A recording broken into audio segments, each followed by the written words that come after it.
جمعت الار 600. اللهم صل على النبي. طب يلا هنطلع واحده ونعمل عليها ريفيو. 56 و54. طلع لي واحده. العجله كده على الحامل هتبقى معانا اكتر واكتر. العجله اول حاجه من ماركه جالاكسي اللي معانا النهارده. العجله دي الموديل بتاعها RL 600H، عجله تصنف في فئه الهايبر، عجله تكاد الافضل على مستوى الجمهوريه موجوده النهارده من حيث الفئه السعريه ومن حيث الخامه بتاعتها.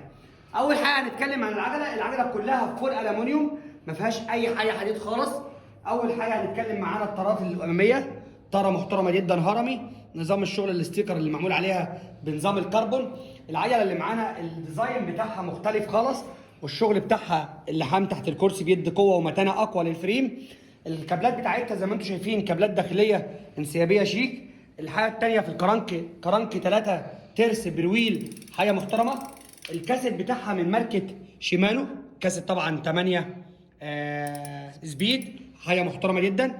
الجشمه بتاعتها من ماركه تورني شيمانو TX، حاجه مميزه. الشفتر بتاعها من ماركه شيمانو ماليزي مختوم من تحت اهوت.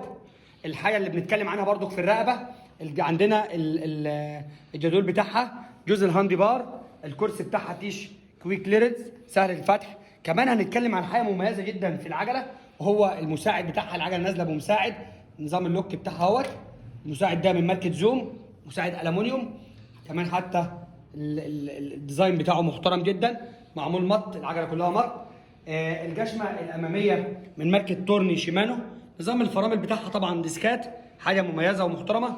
عجله يا شباب مميزه جدا. الكاوتش بتاعها 700 في 35 من ماركه كندا. كمان هنا 700 في 35. عجله مميزه، قطع الغيار بتاعتها عاليه. طبعا العجله موديل جديد لسه نازل السوق، المواصفات بتاعته عاليه جدا. اهلا بكم في فروع المصري بايك، عروض قويه جدا بمناسبه نزول العجله. كل سنه وانتم طيبين.